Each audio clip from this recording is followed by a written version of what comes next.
नमस्कार,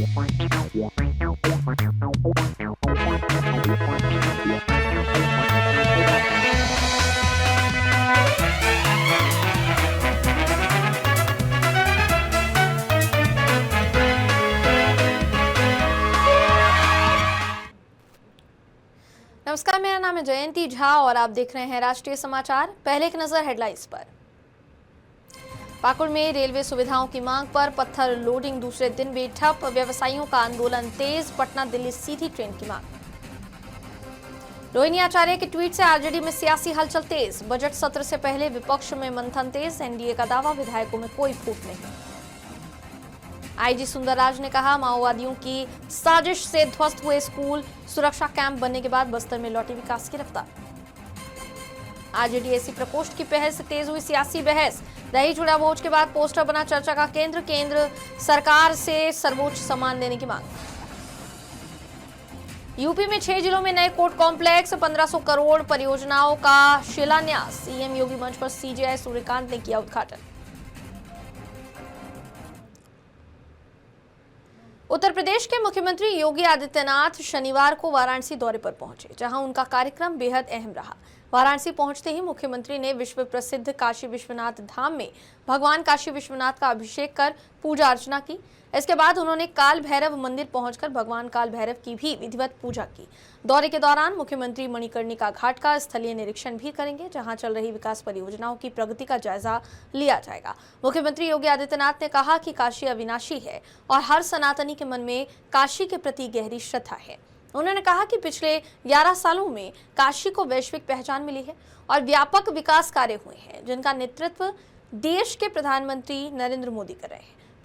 मुख्यमंत्री ने कहा कि काशी में समग्र विकास की कई परियोजनाएं चल रही हैं, नए संस्थान खुल रहे हैं और बुनियादी ढांचे को मजबूत किया जा रहा है। उन्होंने ये भी कहा कि कुछ लोग काशी की विरासत को बदनाम करने और साजिश रचने की कोशिश करते हैं, लेकिन आज काशी में भय और भेदभाव का माहौल नहीं है, बल्कि ये शहर विकास, सुरक्षा और समरसता का प्रतीक बन चुका है।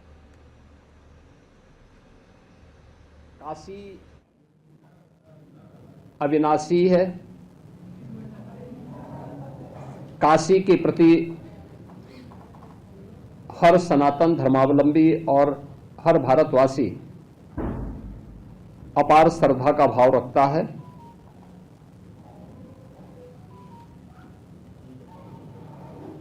लेकिन स्वतंत्र भारत में काशी को जो सम्मान मिलना चाहिए था, काशी का जो विकास होना चाहिए था, उस समग्र विकास के कार्यक्रम को वह महत्व नहीं मिला जो आजादी के तत्काल बाद प्राप्त होना चाहिए था। पिछले 11 साढ़े 11 वर्ष के अंदर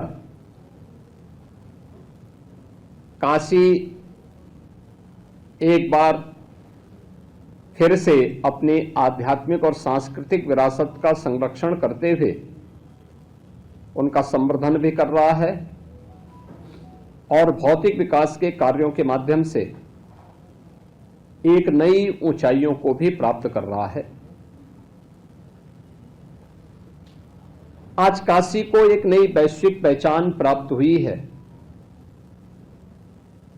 और इस काशी के बारे में जो काशी के ही प्रतिनिधि के रूप में देश की संसद में काशी का प्रतिनिधित्व, ये हम सब का सौभाग्य है कि देश के यशस्वी प्रधानमंत्री श्री नरेंद्र मोदी जी करते हैं।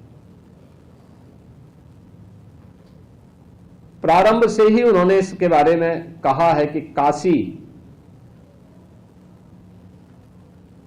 की पुरातन काया को संरक्षित करते हुए उसे नए कलेवर के रूप में देश और दुनिया के सामने प्रस्तुत किया जाना चाहिए और उसी के अनुरूप पिछले 11 साढ़े 11 वर्ष के अंदर काशी की योजनाएं तैयार हुई। लेकिन कुछ लोग हैं जो काशी की इस विरासत को सदैव बदनाम करते हैं, उसे अपमानित करते हैं। मुझे याद है जब काशी विश्वनाथ धाम का निर्माण हो रहा था, तब भी कुछ लोगों ने साजिशें रची थी और लगातार वे साजिश रचते रहे। 2019 में काम जब प्रारंभ हुआ तब से लेकर के और 2023 तक लगातार, 2021 तक लगातार उनके द्वारा साजिशें होती रही, लगातार साजिशें होती रही। यानी उन्होंने वह भी कृत्य किए थे कि किसी वर्कशॉप में जहां मूर्तियां बनती हैं वहां टूटे हुए मूर्ति के अवशेषों को ला करके एक जगह इकट्ठा करके फिर सोशल मीडिया प्लेटफॉर्म के माध्यम से इसको वायरल करके बदनाम करने का काम हुआ था। याद करिए, काशी विश्वनाथ धाम बनने के बाद यह कहना कि मंदिर तोड़े गए सरासर गलत है। इससे ज्यादा सफेद झूठ कोई नहीं हो सकता। उन मंदिरों का पुनरुद्धार हुआ है, नए सिरे से वे मंदिर वहां पर उसी रूप में खड़े हैं। हां, पाकुड़ से खबर है कि रेलवे सुविधाओं की कमी को लेकर पत्थर व्यवसायियों का विरोध लगातार दूसरे दिन भी जारी है। पाकुड़ और साहिबगंज जिले के पत्थर व्यवसायियों ने पत्थर क्वारी ओनर एसोसिएशन के बैनर तले रेल रैक से पत्थर लोडिंग पूरी तरह ठप कर दी है। यह आंदोलन पाकुड़ रेलवे स्टेशन पर यात्री सुविधाओं के अभाव, एक्सप्रेस ट्रेनों के ठहराव, पटना और दिल्ली के लिए सीधी ट्रेन सेवा, साथ ही कोविड-19 के दौरान बंद की गई ट्रेनों के फिर से संचालन की मांग को लेकर किया जा रहा है। झारखंड मुक्ति मोर्चा के केंद्रीय प्रवक्ता पंकज मिश्रा ने कहा कि उन्होंने चेतावनी देते हुए ये कहा है कि अगर मांगे नहीं मानी गई तो 16 जनवरी से लोडिंग बंद कर दी जाएगी, जिसके तहत आज दूसरे दिन भी पत्थर ढुलाई पूरी तरह रुकी हुई है। आंदोलन के चलते रेलवे को प्रतिदिन करीब 2 करोड़ रुपए और राज्य सरकार को लगभग 40 लाख रुपए के राजस्व नुकसान का अनुमान है, जबकि हजारों मजदूरों के रोजगार पर भी संकट मंडरा रहा है। पाकुड़ के अपर साइडिंग, लोअर साइडिंग, बाहर ग्राम और तिलभिट्टा रेलवे साइडिंग में खाली खड़े ट्रैक हालत की गंभीरता को साफ दिखा रहे हैं।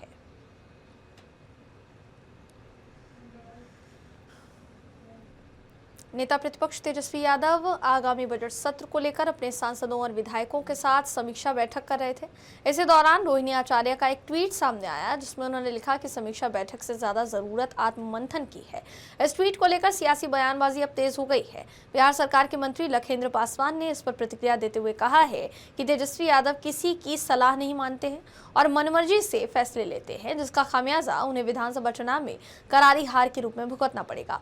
वहीं उपेंद्र कुशवाहा के 3 विधायकों की नाराजगी की चर्चाओं पर मंत्री ने कहा कि कोई भी नाराज नहीं है, खरमास खत्म हो चुका है और सभी विधायक एकजुट है। बिहार विधानसभा चुनाव में राष्ट्रीय जनता दल के करारी हार के बाद कल तेजस्वी यादव समीक्षा बैठक कर रहे थे, लेकिन समीक्षा बैठक में उनका कुछ भी निकलकर सामने नहीं लाया। लेकिन उनकी जो बहन थी रोहिणी आचार्य, उन्होंने ट्वीट की और कहा कि समीक्षा बैठक की जो विशेष ज़रूरत है कि आत्ममंथन करना चाहिए, जो आसपास लोग हैं उन पर निगरानी रखनी चाहिए। इसमें मेरे से बातचीत करने के लिए बिहार सरकार के मंत्री लखेंद्र पासवान जी हैं। कल समीक्षा बैठक किए। तेजस्वी यादव लंबे समय के बाद विदेश से लौट के आए, समीक्षा बैठक कर रहे थे सांसदों के साथ और जो उनके विधायक थे कि आगामी सत्र को लेकर, और उनके बैठक को लेकर ट्वीट किए उनके बहन की बैठक से ज़रूरत है आत्ममंथन करने की। निश्चित रूप से विदेश से आने के बाद वो अपना मुंड फ्रेश कर रहे थे और समीक्षा बैठक जो करना है तो समीक्षा बैठक में क्या करना है उनकी बहन तो ट्वीट करके बता ही दी है। कोई समीक्षा बैठक करने से कोई फर्क नहीं पड़ने वाला है। कहता है ना कि अब क्या बरसा जब कृषि सुखानी, तो जब कृषि ही सूख गया तो वर्षा के बरसने से क्या फायदा है। बिहार के जनता ने जब इनको नकार दिया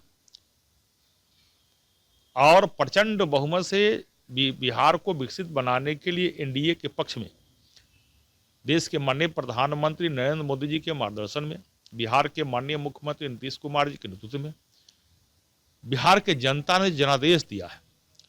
उस जनादेश को सम्मान करना चाहिए, न कि उनसे बखुला करके वो विदेश चला जाना, विधानसभा के सत्र से निकल जाना।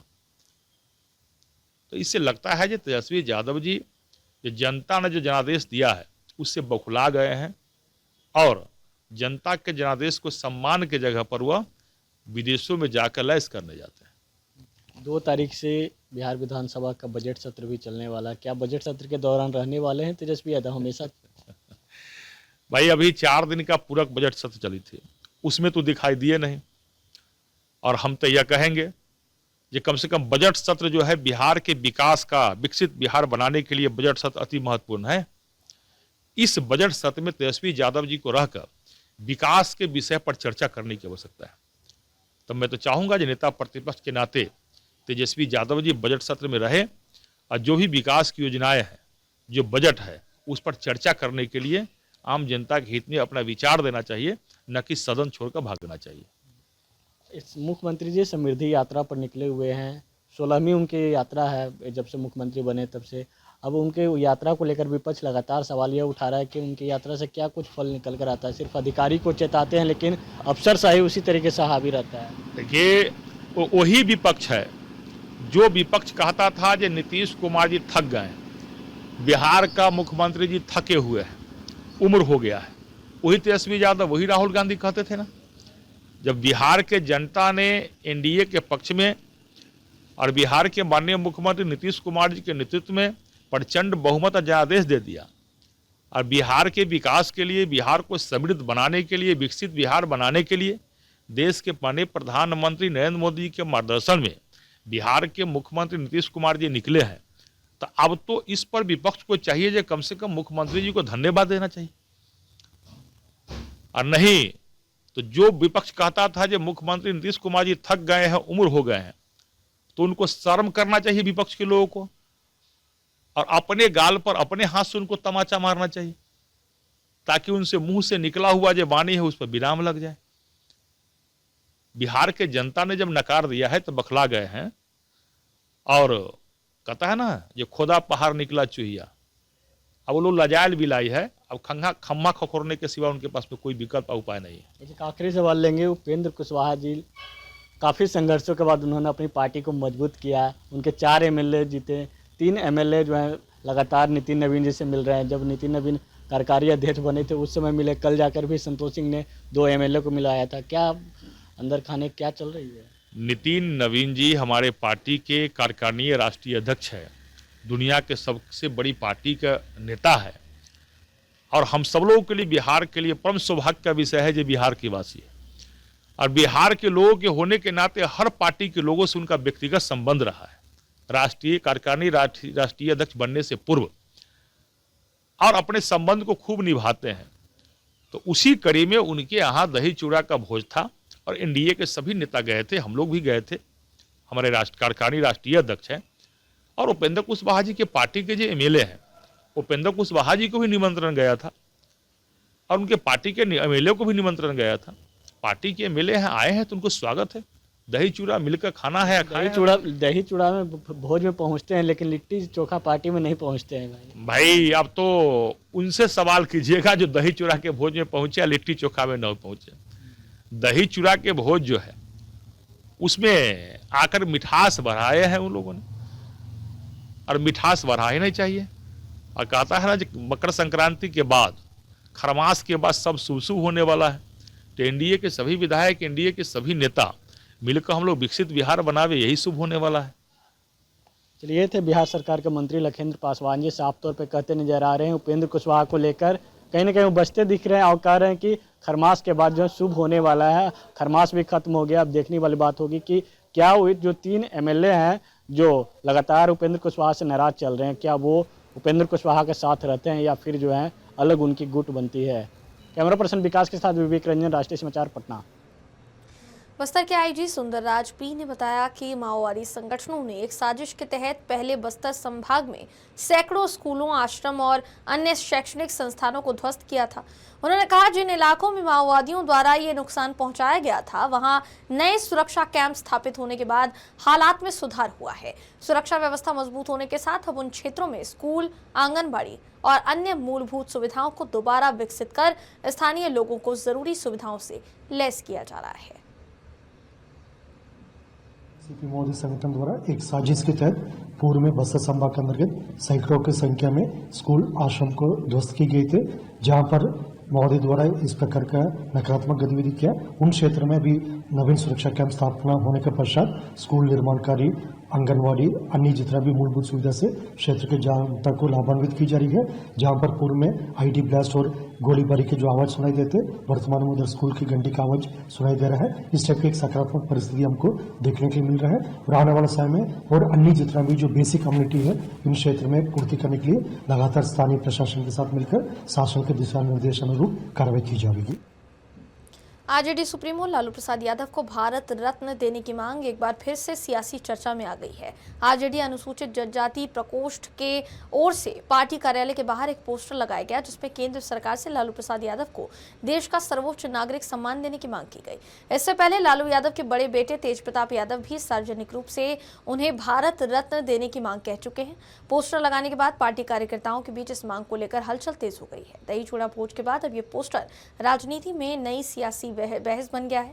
वहीं नेता प्रतिपक्ष तेजस्वी यादव ने भी इस पर प्रतिक्रिया देते हुए कहा कि जो लोग आज लालू यादव को गाली दे रहे हैं वही भविष्य में उन्हें भारत रत्न देंगे। बिहार में अगर सस्ती राजनीति करनी है तो पोस्टर लगाइए और फिर जो है अपना चेहरा चमकाइए। यह जो है ट्रेंड बिहार में चल पड़ा है।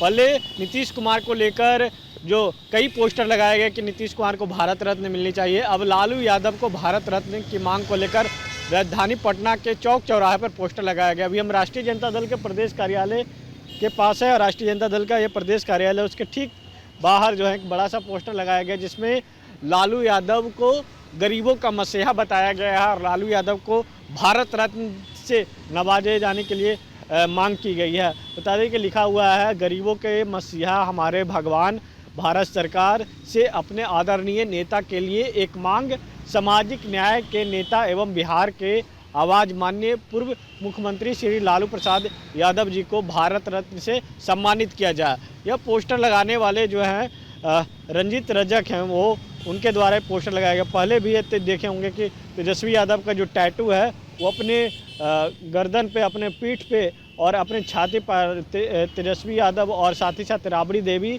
और लालू यादव की तस्वीर लगाकर वो पहले घुमा करते थे और इसके साथ राष्ट्रीय जनता दल का सिंबल भी था। अब जो है सीधे पोस्टर लगा के लालू यादव को भारत रत्न से नवाजे जाने की मांग की गई है। तो ऐसे में कह सकते हैं कि बिहार की राजनीति में अगर जो है कुछ भी, अगर कोई भी बात के अगर पहुंचाना हो तो एक पटना के चौक चौराहे पर पोस्टर लगा दीजिए जो मीडिया के सुर्खियों बन जाए और मीडिया उसको कवरेज करे। तो यही चीज़ जो है अभी बिहार में चल पड़ा है और लगातार जो है जदयू हो, चाहे फिर आरजेडी हो, चाहे भारतीय जनता पार्टी की ओर से भी इस तरीके से पोस्टर लगाकर कोई ना कोई अपील किया जाता है। अब जो है लालू यादव को लेकर अपील किया गया कि लालू यादव को भारत रत्न से सम्मानित किया जाए। अब देखने वाली बात होगी कि केंद्र सरकार और साथ ही साथ जो है केंद्र सरकार क्या कुछ फैसला उठाती है। क्या नीतीश कुमार को लेकर पहले भी जो है जो केसी त्यागी है उन्होंने पत्र तक यहाँ लिखा, अब जो है लालू यादव को लेकर जो है पोस्टर लगना शुरू हो गया कि लालू यादव को जो है भारत रत्न से सम्मानित किया जाए। कैमरा पर्सन विकास के साथ विवेक रंजन, राष्ट्रीय समाचार, पटना। उत्तर प्रदेश को न्यायिक बुनियादी ढांचे के रूप में बड़ी सौगात मिली है। राज्य के 6 जिलों में इंटीग्रेटेड कोर्ट कॉम्प्लेक्स के निर्माण के लिए करीब 1500 करोड़ रुपए की परियोजनाओं का शिलान्यास किया गया। इस कार्यक्रम में मुख्यमंत्री योगी आदित्यनाथ मंच पर मौजूद रहे। चंदौली, महोबा, अमेठी, हाथरस, शामली और औरैया में आधुनिक सुविधाओं से लैस इंटीग्रेटेड कोर्ट कॉम्प्लेक्स बनाए जाएंगे, जिससे न्यायिक कार्यप्रणाली को और ज्यादा सुदृढ़ किया जा सकेगा। इन परियोजनाओं का शिलान्यास भारत के मुख्य न्यायाधीश CJI न्यायमूर्ति सूर्यकांत ने किया। खबर पटना से। बिहार में 2 फरवरी से बजट सत्र की शुरुआत होने जा रही है। इस मौके पर बिहार सरकार के मंत्री महेश्वरी हजारी ने यह कहा कि इस बार का बजट सत्र ऐतिहासिक होने वाला है। उन्होंने बताया कि मुख्यमंत्री नीतीश कुमार की समृद्धि यात्रा के दौरान घोषित की गई अलग अलग योजनाओं और पहलों के आधार पर बजट तैयार किया जाएगा और इसे सदन के पटल पर पेश किया जाएगा। सत्र ऐतिहासिक होगी और आदरणीय नेता नीतीश कुमार जी जो अभी समृद्धि यात्रा में घूम रहे हैं, जितनी भी घोषणाएं कर रहे हैं, सारे के सारे घोषणाएं को जमीन पर, धरातल पर उतारा जाएगा और उसी के अनुसार बजट भी बनेगा, बजट पास होगा और सबका काम जहां जहां घोषणा कर रहे हैं सारा का सारा काम जमीन पर उतारा जाएगा। भारतीय रेल के इतिहास में आज का दिन बेहद ऐतिहासिक बन गया जब प्रधानमंत्री नरेंद्र मोदी ने देश की पहली वंदे भारत स्लीपर ट्रेन को हरी झंडी दिखाकर रवाना किया। यह अत्याधुनिक ट्रेन हावड़ा से गुवाहाटी यानी कामाख्या के बीच चलेगी और लंबी दूरी की रेल यात्रा के अनुभव को पूरी तरह बदल देगी। 180 किलोमीटर प्रति घंटे की रफ्तार, luxury sleeper berth, free food, high speed wifi, आधुनिक तकनीक और उन्नत सुरक्षा सुविधाओं के साथ ये ट्रेन यात्रियों को तेज, सुरक्षित और आरामदायक सफर का विश्व स्तरीय अनुभव देगी। इस हाईटेक स्लीपर ट्रेन के संचालन से पूर्वोत्तर भारत की रेल कनेक्टिविटी और ज्यादा मजबूत होगी। साथ ही आम यात्रियों को किफायती किराए पर प्रीमियम सुविधाओं का लाभ भी मिलेगा।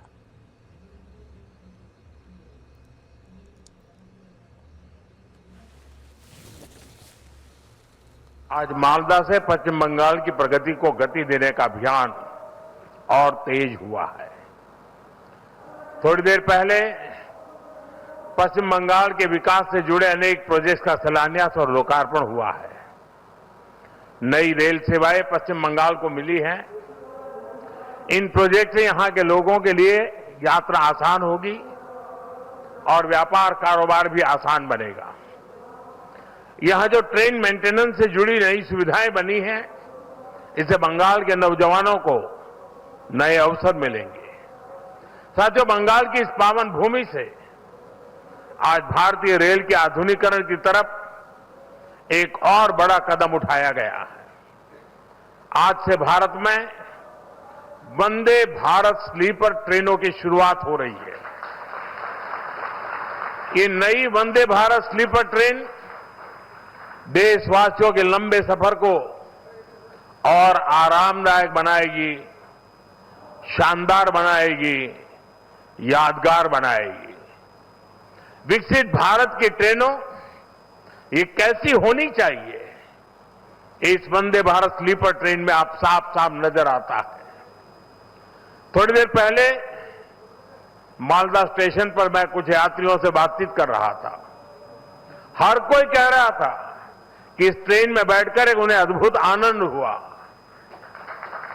आज मालदा से पश्चिम बंगाल की प्रगति को गति देने का अभियान।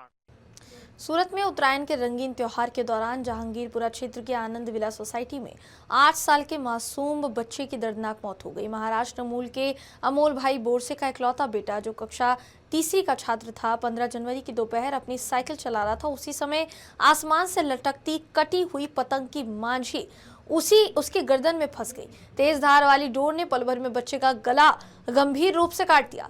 सीसीटीवी फुटेज में पूरी घटना स्पष्ट रूप से दर्ज की गई है, जिसमें ये देखा जा सकता है कि कैसे बच्चा अचानक गिरता है और सोसाइटी परिसर में चीख पुकार से गूंज उठ जाती है। गंभीर हालत में मासूम को अस्पताल ले जाया गया है, लेकिन डॉक्टर भी उसकी जान नहीं बचा पाए हैं, उसकी जान बचाने में असमर्थ रहे हैं। पुलिस ने मामले में आकस्मिक मौत का केस दर्ज कर जांच शुरू कर दी है और सीसीटीवी फुटेज को सबूत के तौर पर जब्त किया गया है। बच्चे के शव को पोस्टमार्टम के लिए भेज दिया गया है।